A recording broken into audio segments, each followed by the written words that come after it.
Jace Morgan had been trained to endure worse. He told himself that again as he adjusted the cracked seal on his helmet and stepped into the open dunes, the desert heat immediately wrapping around him like pressure. His boots sank slightly into the loose sand with every step. The terrain was dead. No life forms, no vegetation, just a suffocating silence and the hollow hiss of wind cutting across miles of open space. The twin suns above, one a white-hot orb, the other dim and orange, burned against the dull sky. The mission had collapsed 3 days ago. His recon unit, Eagle Red, had been deployed to Zyrith Prime for a forward scouting mission. The High Command suspected that enemy forces, mostly Valari insurgents, were coordinating black market tech exchanges deep in the uncharted zones. Jace had orders: move light, map the region, and avoid contact unless fired upon. It was supposed to be in and out in 48 hours. Then the sandstorm hit. Then the comms died. Then the extraction never came. The rest of his unit had scattered. A few were presumed dead. He hadn't seen another living human being in 2 days. His only focus now was survival and reaching the emergency evac beacon point another 60 clicks south. He kept moving. A sudden flash, a reflection off metal, caught the corner of his eye. He stopped and lowered to a knee, drawing his sidearm. Heart rate climbed, breathing steady. He switched the visor's HUD to thermal. Nothing. But there, just ahead, maybe 15 meters, something out of place. An unnatural shape in the sand. Not metal. Organic. Faint green. He advanced cautiously, weapon raised, senses dialed in. What he saw made him freeze. Buried up to the neck in sand was a woman. Not human. Her skin was an olive green tone, dry and cracked from exposure. Sweat glistened against her face. Her lips were split. Her hair, black, thick, tangled, lay stuck to her skin. She looked barely conscious, her head tilted to one side. But she was alive. Jace didn't move at first. Training told him to treat unknown alien combatants as threats. But his instincts, human ones, hesitated. She wasn't armed.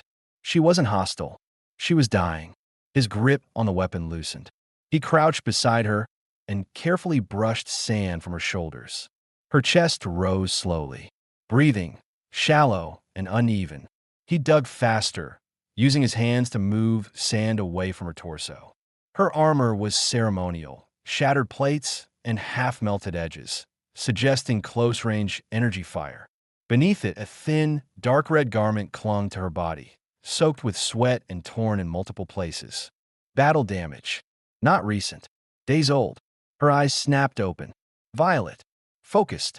Not terrified, defensive. She tried to speak, but only a hoarse rasp came out. He reached for his canteen and offered water. She turned her head away. Jace exhaled. Suit yourself. He set the canteen beside her and sat back, scanning the horizon. No signs of enemy patrols. No air traffic. Only the endless sand. He studied her again. There was a branded insignia on her ruined shoulder plate, Valari Elite Guard. That answered one question. She wasn't a civilian. She was a soldier. A high-ranking one. Jace ran a hand down his face. What the hell had happened to her? Why was she here, half buried in one of the most remote sectors of the desert? She coughed, hard, then tried again. They left me, she whispered, her voice dry and uneven. Jace leaned forward. Your people. She nodded weakly. I disobeyed command. They said, treason. Buried me. Alive. He studied her face. There was no deception in her expression. Just exhaustion and something else. Shame? No. Rage. Rage barely hidden beneath the surface. Jay stood and looked around again. The suns were lower now. The shadows longer. Night would fall in an hour, and temperatures would plummet fast. You'll die out here, he said bluntly. I know. I can leave you. Or I can dig you out and get you shelter. She met his eyes. I won't beg. Didn't ask you to. He started digging again. Within minutes, he freed her arms and torso. Her legs were more difficult, but he worked quickly, switching to his field blade to loosen the compacted layers of sand. Sweat ran down his spine inside the armor. His fingers bled where the gloves had torn. Finally, she was free. She couldn't stand, So he lifted her. Her body was lighter than expected, wiry and tense. He moved carefully, feeling her flinch at first contact. She didn't speak. He carried her across the dunes to a jagged rock formation jutting out of the sand, an old mineral drill site repurposed into a makeshift shelter. There, hidden behind fractured metal panels, was a shaded hollow barely big enough for two. He laid her down and offered the canteen again. This time, she drank. Only a few sips. Slow. Controlled. "What's your name?" Jace asked quietly. She hesitated. "Talara." "Jace," he said. They sat in silence. The air grew colder. Talara finally broke the quiet. "You're a human soldier. You're supposed to kill me." Jace checked the power cell on his rifle. "I've had enough of killing." She nodded slowly, as if she understood that more than he expected. He looked at her again, truly looked. Her skin was blistered. Her face showed signs of heat exhaustion, but she was focused, alert, still dangerous, not because of what she could do, but because of what she had survived. "You should sleep," he said. Talara stared at the ceiling of the shelter, then closed her eyes. Not with fear this time, but with fragile trust. Jace remained sitting, rifle resting across his lap. He listened to her breathing, watched the shadows move across the sand. Somewhere deep inside, he felt something shift. Not pity, not desire, just the first flicker of something human. A connection. And in a dead, burning world, that alone felt like a reason to keep going. The wind outside had changed. It no longer screamed across the dunes. It whispered, cold and dry, slipping through cracks in the rock like fingers searching for warmth. The temperature had dropped fast, as Jace expected. The heat of the day was gone, replaced by a desert chill that gnawed at exposed skin and made even silence feel sharp. Inside the shelter, Jace adjusted his position against the back wall. He'd given Talara the thicker thermal blanket from his emergency kit. She hadn't said anything, but he saw how her body responded, muscles unclenching slightly, her breath becoming deeper, more even. She was asleep now, or close to it. He let out a slow breath and ran diagnostics on his HUD again. No signal, no incoming transmissions. Battery levels dropping. Comms are still out. If no evac ship responded to his manual distress ping by tomorrow night, he'd have to start walking south, with or without her. His eyes drifted to Talara. What was she doing here, truly? Why would an elite Valari soldier be left to die like a discarded prisoner of war? The story she gave, buried alive for insubordination, was too raw to be fiction. But it wasn't the full story either. Jace leaned forward, elbows on his knees. His body ached, but his mind was racing. Every part of his training told him this was a bad call. She could be manipulating him, leading him into a trap, but his gut said otherwise. Her injuries were real. The dehydration, the old bruises, and that look in her eyes, the raw, bitter betrayal. He knew that look. He'd seen it in the mirror once, back when command ordered him to fire on a civilian shuttle during the Tursky uprising. He hadn't pulled the trigger. He'd been suspended, interrogated, then sent back to the front 2 weeks later. They called it a disciplinary delay. He called a warning. He knew what it meant to be on the wrong side of your own people.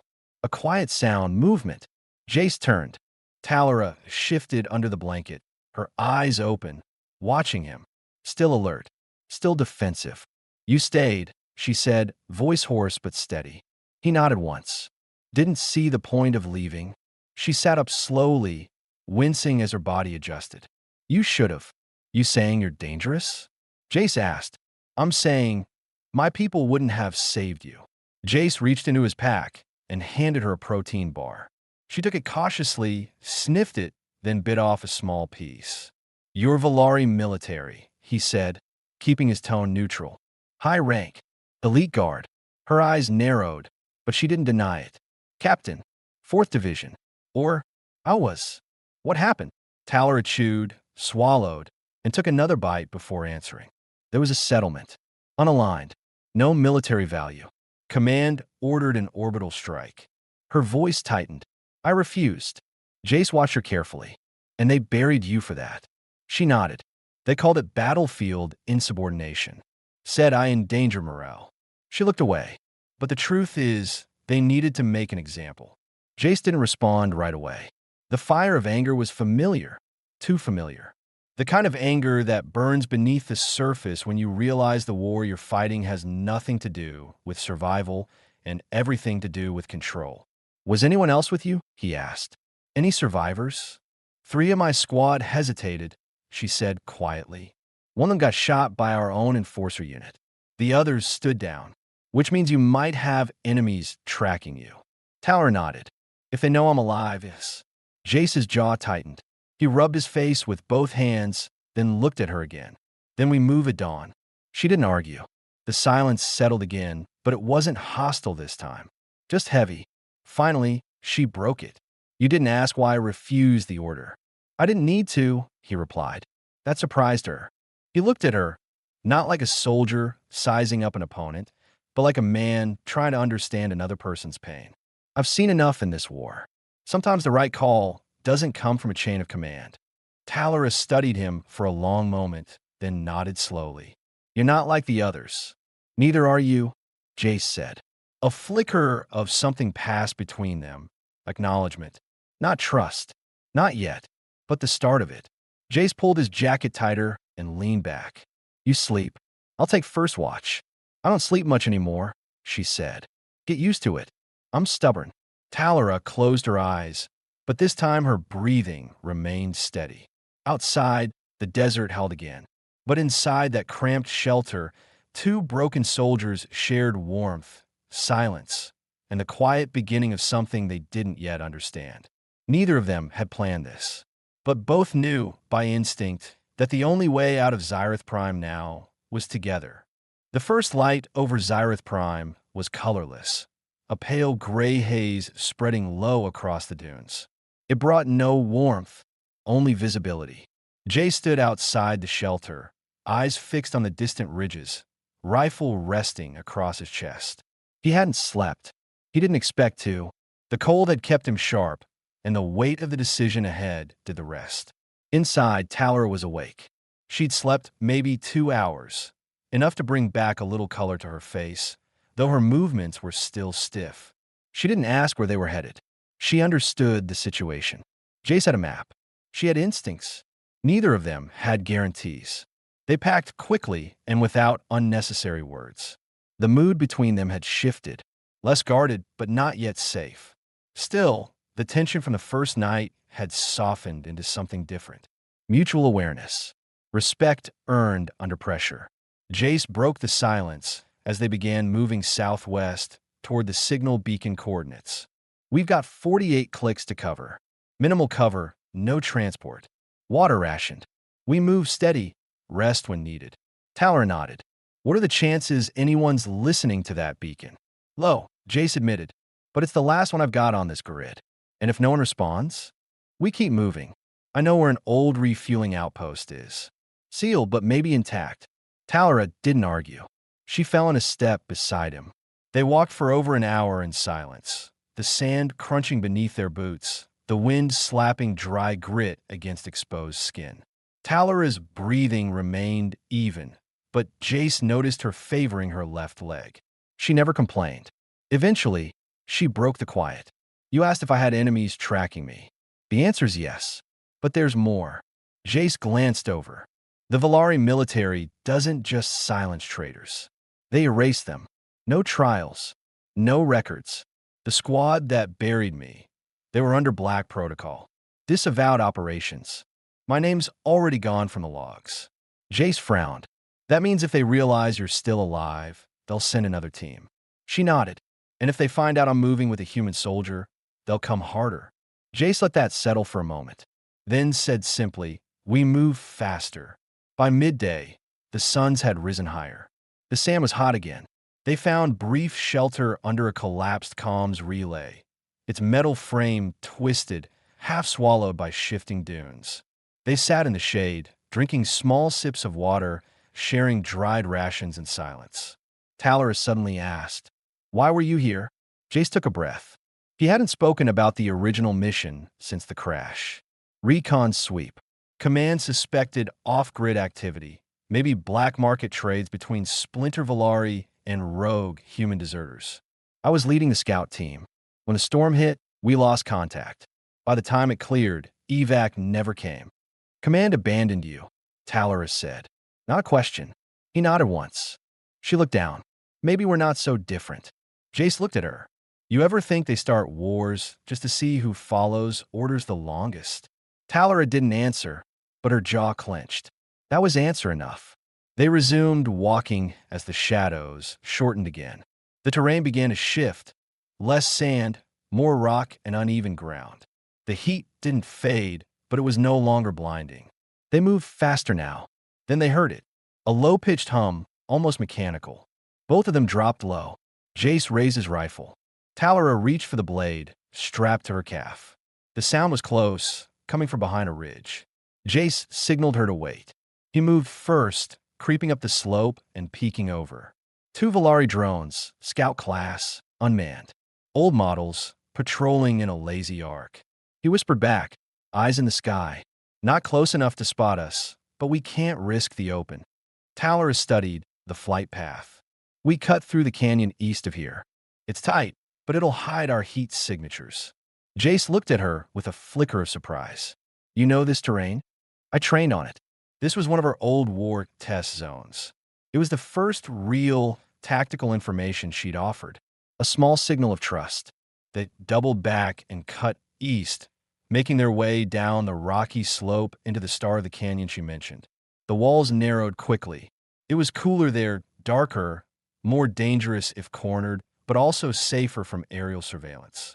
As they walked, Jace noticed the slight tremble in Talara's arm when she touched the canyon wall for balance. You need to stop? I'm Fina. You're not. You're dehydrated and losing energy. No point in walking into an ambush half dead. She turned sharply. I said I'm fine. Jace held her gaze. You don't have to prove anything to me. Her eyes locked onto his for a long moment. Then she looked away. I'm not used to someone watching my back. He nodded. You'll get used to it. They rested inside a narrow rock chamber, just wide enough for 2. It wasn't comfortable, but it was hidden. Talara leaned against the wall, eyes half closed. Jace handed her another protein bar and remained quiet. She finally asked, back at the shelter, when I told you about my squad. You didn't flinch. I've seen worse.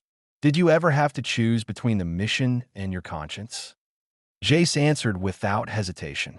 Yeah, and I chose wrong once. Chose right the next time. Both cost me. Talara nodded slowly. Then you understand. I do. That night, as they huddled under shared thermal insulation and tried to conserve battery power, Jace watched her fall asleep. Her breathing had steadied again. She looked less like a soldier now, more like a person pushed to the edge of her body's limits. He realized something. She wasn't just trying to survive. She was trying to find a reason to.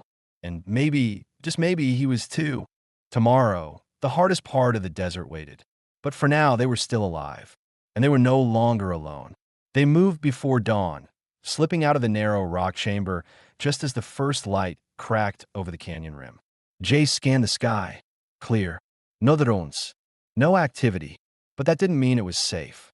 In his experience, when it was this quiet, trouble wasn't far. The canyon terrain was tight and uneven. Jagged rock walls rose 30 meters on both sides.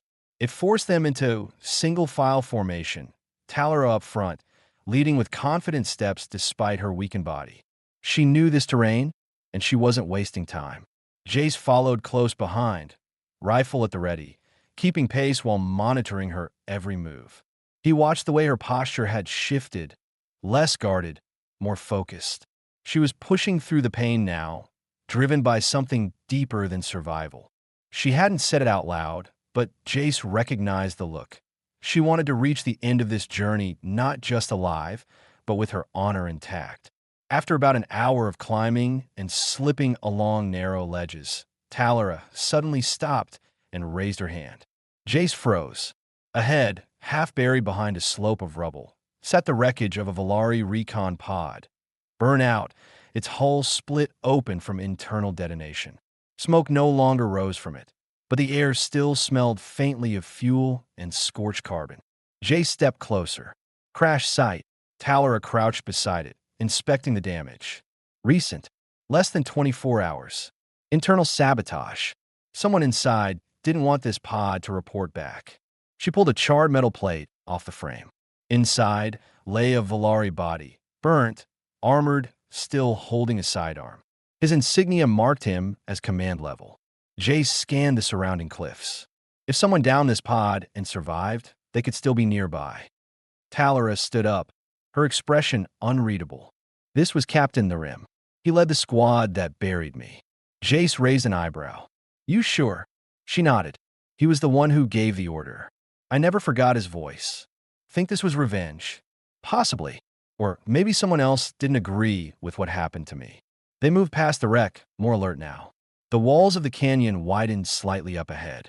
The sun was directly overhead, painting long shadows and revealing movement in the dust.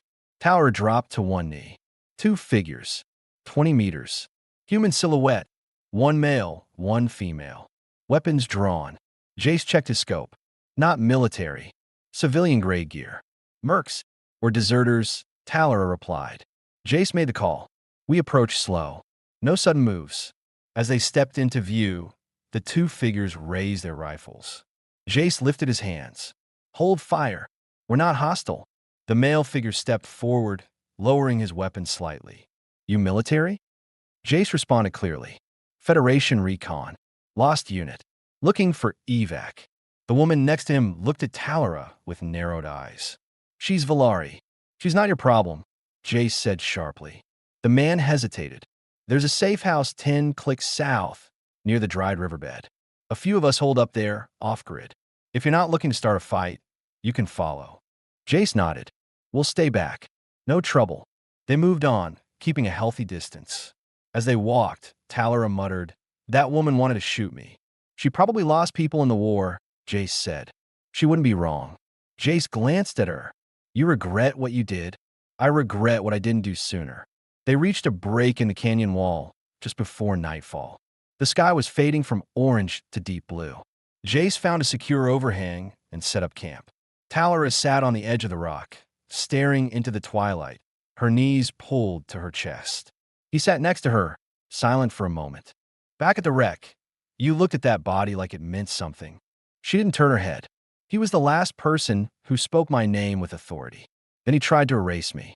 Seeing him dead, it didn't bring satisfaction. Just more questions. Like, why didn't I die out there?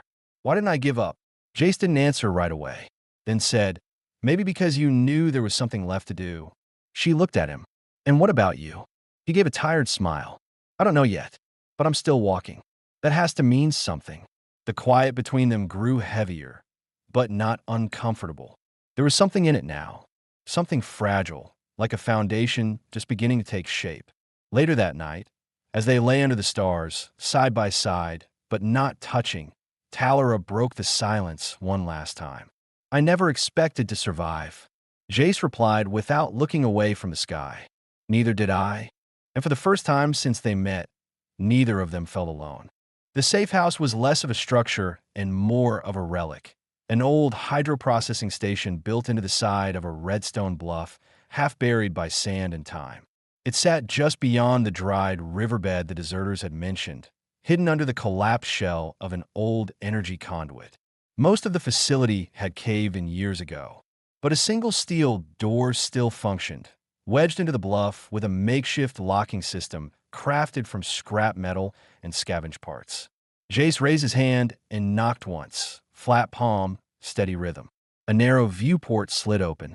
A pair of eyes scanned them, then the door creaked inward. They stepped inside. Cool, filtered air rushed to meet them. The chamber was small, maybe 20 meters across. Faint lights hung from wires, casting dim glows over the sand-covered floor. There were cots along the far wall, a water recycler humming in the corner, and a patched solar array on the ceiling pumping weak power into the system. For people watched them from various corners. Two were armed. All looked tired, wary, and underfed. The man from the canyon, mid-40s, sun-scorched skin, hardened by years of off-grid life, motioned toward a table. You can rest here. We rotate watch every 6 hours. Food's rationed. Water too. Jace nodded. Understood.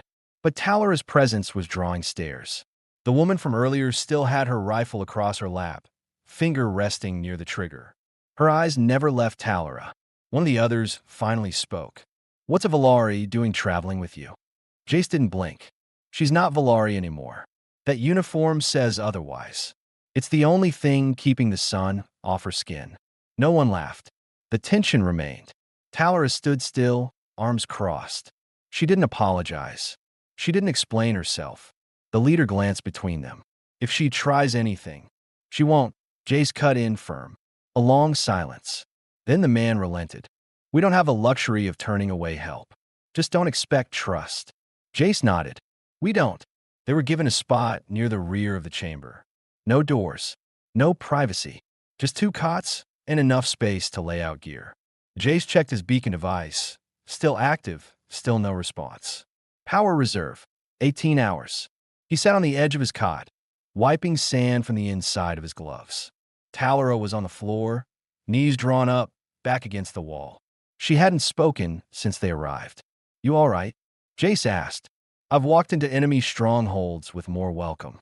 They're scared. You know what war does." She looked at him. "I was the enemy 5 days ago. You're not anymore." She didn't respond. A while later, one of the civilians brought food, 2 ration bars and 2 sealed pouches of water. No one spoke as it was handed over.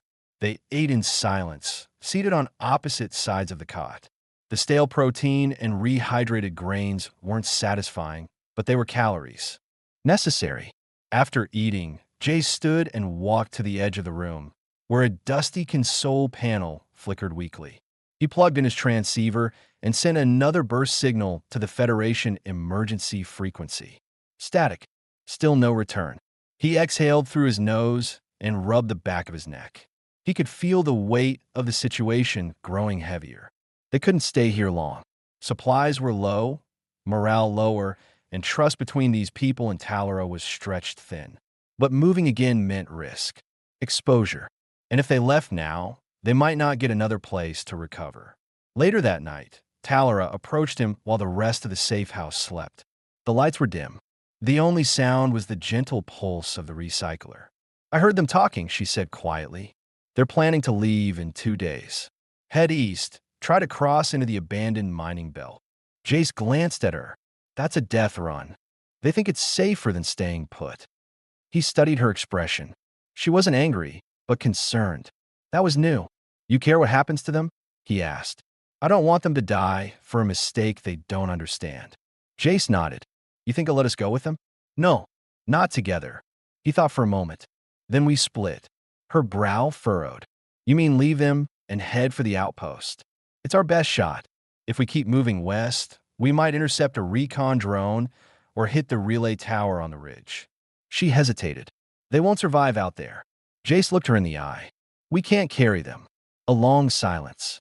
Then Talara surprised him. "I'll stay. A little longer. Help them reinforce the water recycler. Patch up the shield relay. Buy them time." Jace frowned. "You're sure? They won't trust me, but they'll accept the results." He nodded slowly. "And I'll scout ahead. Find a ridge. Set a flare if I reach the tower. If you get hit, I won't." A faint smirk touched her lips. "You're a terrible liar." He didn't smile back. "If I don't come back by nightfall tomorrow, you move west. Don't wait." Talara looked at him, really looked. "You still think I'm worth saving?" "No," Jace said. "I think you're saving yourself." And for once, she didn't argue. That night, Jace prepared his pack in silence. Talara sat beside him, helping load rations and tools without needing instruction. No words passed between them, but something deeper settled, a sense of shared weight, shared direction. When he stood, she did too. For a moment, they were just 2 people again. No uniforms, no war, just survivors. She stepped forward, slow and controlled, and placed her hand on his chest plate, right over the old Federation insignia. "Come back," she said. "I will." And with that, Jace walked out into the dark. Alone again, but not like before. This time, someone was waiting. Jace moved through the night without light. The stars above Zyrith Prime were distant and indifferent, casting a faint silver glow over the desert floor. His boots crunched softly over gravel and brittle sand. The temperature had dropped fast again. Sub-zero winds bit at every gap in his armor. Each breath turned to mist inside the helmet. He kept his pace steady, conserving energy, watching for movement. The ridge tower Talora mentioned was 10 clicks west. Federation maps marked it as defunct, but older recon data hinted at a partial power signature. If it still had a functioning relay, even on backup batteries, he could push a transmission through. Every few hundred meters, Jace stopped to scan. He wasn't worried about wild animals. Xyrath's predators were nocturnal but avoided humans. His concern was different: Volari hunter drones. Silent. Fust. Programmed to terminate any unauthorized biosignature. He'd seen them gut an entire recon team in under 60 seconds during the early campaigns. His mind kept drifting back to the shelter. To her, Talora had changed since the moment he'd pulled her from the sand. Not softened, not weakened, but something had broken loose, something she'd buried deeper than her body. He saw in the way she fixed things without being asked, the way she stopped responding with sharp edges and instead started asking real questions. And now, she was protecting people she didn't owe anything to. That mattered. By dawn, he reached the ridge. The structure was there, metal, leaning but intact. A half-buried signal tower with a service hatch barely visible under drifted sand. Jace pried it open and slipped inside. The stale air inside the core stung his throat. He connected his transceiver. No main power. Backup systems online at 12%. It would be enough. He uploaded the distress signal again, recoded it with emergency encryption, then waited. 5 minutes. 10. Nothing. Then the console blinked. Signal received. Alliance Patrol Unit 9A12. Eta, Amalaurs. Confirm position. Verify bio-ID. He transmitted his location and stood in silence, watching the screen hold steady. This was it. He stepped outside, climbed a ledge overlooking the plain, and fired a red flare into the air. The burst was brief, brilliant, and silent. Now she'd know. Back at the safe house, Talora saw it. She stood at the outer wall, squinting into the rising light, watching the flare's tail fade against the morning sky. Her hands were covered in grease from repairing the water filters. She said nothing, just nodded to herself. "You know him?" one of the civilians asked, stepping beside her. "I do. You trust him?" Talora wiped her hands on a rag. "I buried men I trusted less." They worked through the day, reinforcing the entrance, resealing the vent systems, and recharging the solar batteries. It was slow, gritty work, and no one thanked her. But they didn't question her, either. Her presence became routine. Effective. That changed when the sandstorm hit. It came fast, unexpected, barreling across the plain in a wave of rust-colored dust and biting wind. The early warning sensors failed. The doors were still unlocked when the first gust slammed into the outer wall. Screams rang out.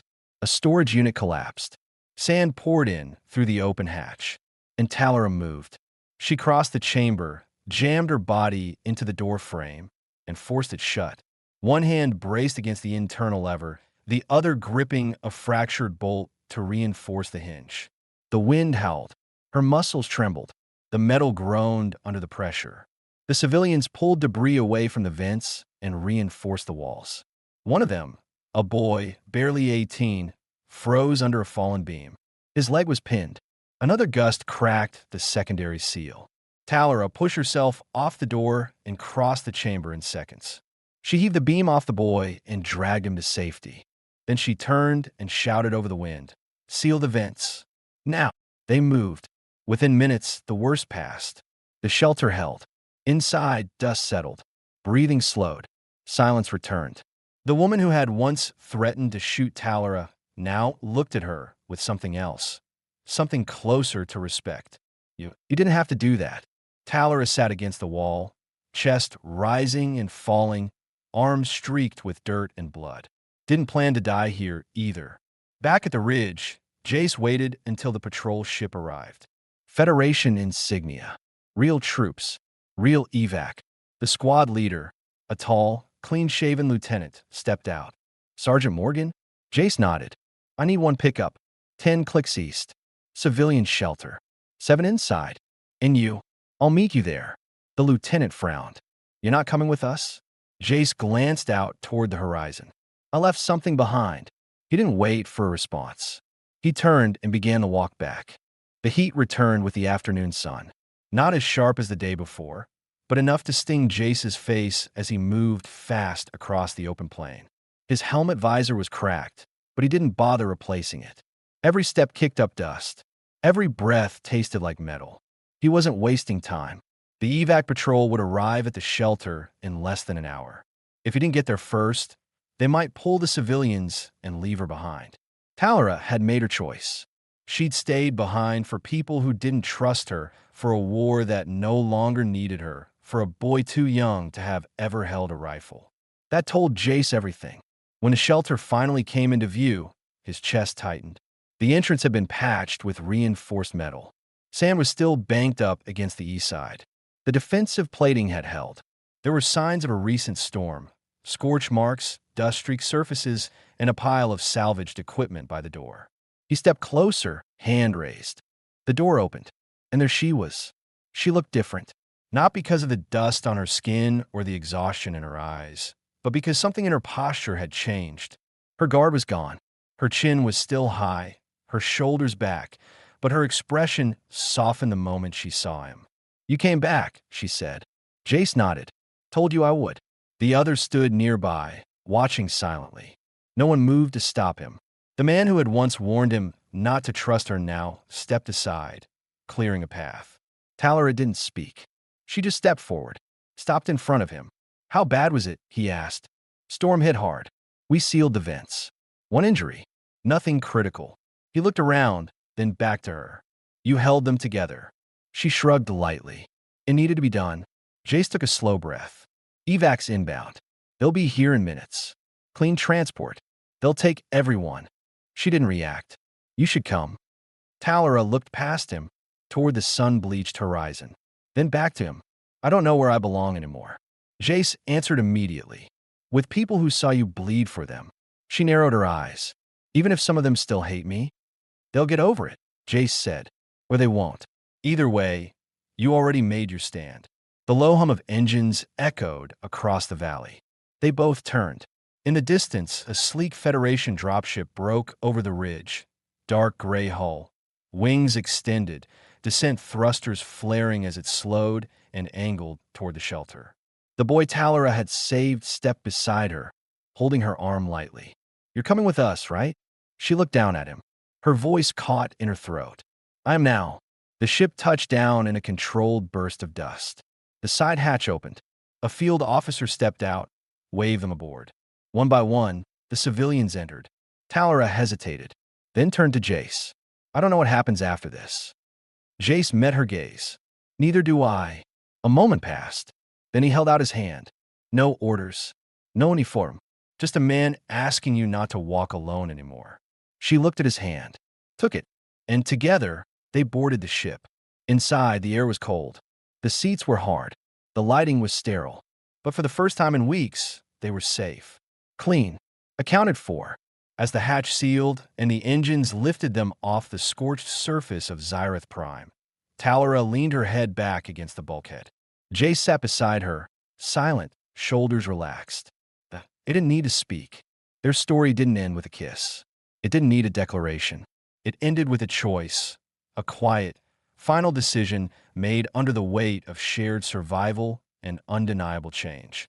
Two soldiers, two enemies, two strangers, now just two people, alive, together, and finally free.